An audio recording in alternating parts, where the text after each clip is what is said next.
यहाँ पर आए हमारे इनॉग्रेशन में आपको हौसला अफजाई के लिए आए, इस बात की हमें बहुत खुशी है। तो मैं उम्मीद करता हूँ कि मैडम आपसे कुछ बात करें।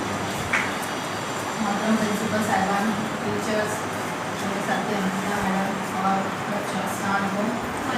सबसे पहले तो आप लोगों को बहुत बहुत बहुत मुबारकबाद कि अल्लाह ताला ने हमको आज ये दिन दिखाया कि आप लोग अब क्लासरूम में आकर बाकायदा टीचर्स के साथ, साथियों के साथ बैठकर जो तालीमी सिलसिला है वो हमारा शुरू होगा, क्योंकि ऑनलाइन और ऑफलाइन पढ़ाई में बहुत ज़्यादा फ़र्क है।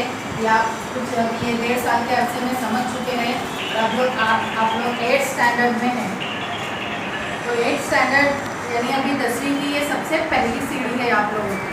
तो आप लोगों को बहुत जमकर मेहनत करना है।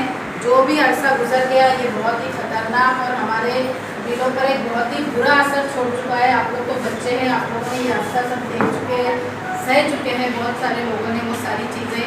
तो हमको अब बस आगे इस एहतियात के साथ कि हम अगर स्कूल में आ रहे हैं तो ना हम खुद परेशान हो और हमारी वजह से कोई और बच्चा या हमारे टीचर्स उनको भी इस तरह से कोई परेशानी ना हो।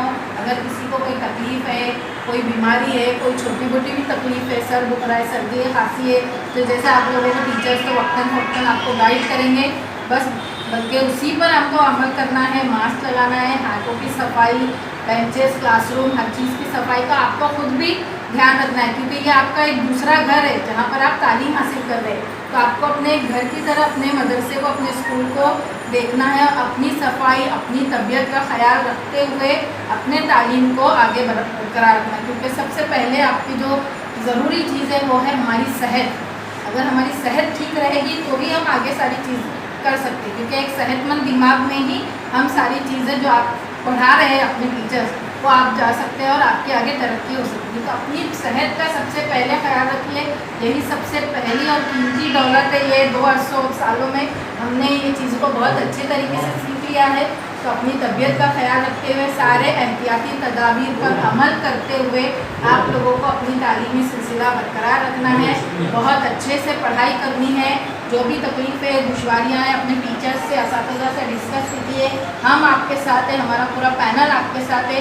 जो भी मदद रहेगी इंशाअल्लाह ताला हम लोग आपको हर तरह से हमारा एक ही मकसद है कि आप उस तालीम का जो आपका सिलसिला है वो अच्छे से आप बहुत जम कर मेहनत करें और इंशाअल्लाह इस साल बहुत अच्छा हमारा रिजल्ट है। शुक्रिया, अल्लाह हाफ़िज़। जज़ाकल्लाह बोलो। जज़ाकल्लाह।